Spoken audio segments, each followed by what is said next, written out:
সুপ্রিয় দর্শক বন্ধু, এসএস ওয়ার্ল্ড চ্যানেলে আপনাদের স্বাগত।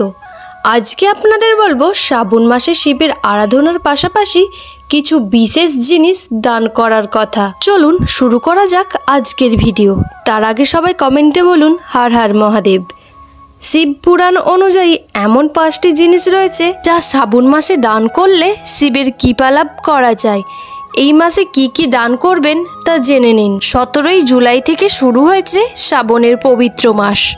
এই মাসে শিবের পূজা অর্চনার বিশেষ মাহাত্ম্য রয়েছে।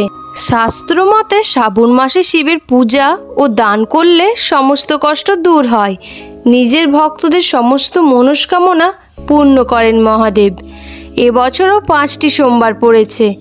শিব পুরাণেও এ সম্পর্কে উল্লেখ রয়েছে।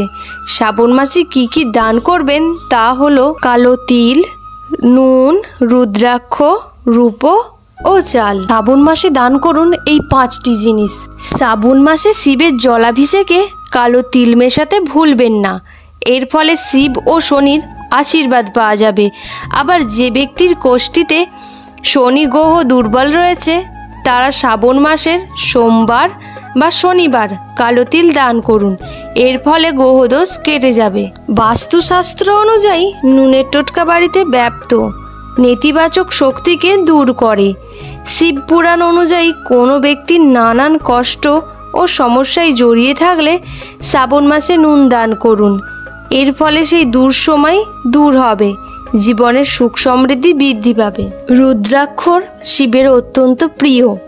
শিবের অশ্রু থেকে রুদ্রাক্ষের উৎপত্তি।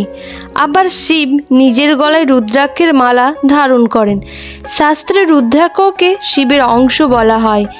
যে ব্যক্তি শ্রাবণ মাসে রুদ্রাক্ষ দান করেন তার আয়ু বৃদ্ধি হয় ও অকাল মৃত্যুর ভয় দূর হয়। যে ব্যক্তির কোষ্ঠীতে কালসর্প দোষ রয়েছে তারা শ্রাবণ মাসে রূপোর জিনিস দান করুন।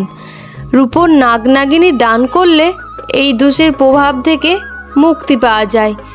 এছাড়াও সন্তান লাভের জন্য শ্রাবণ মাসে রূপো দান করা উচিত। এই মাসে অক্ষত বা অখণ্ড চাল দান করা অত্যন্ত পুণ্য ফলদায়ী গণ্য করা হয়।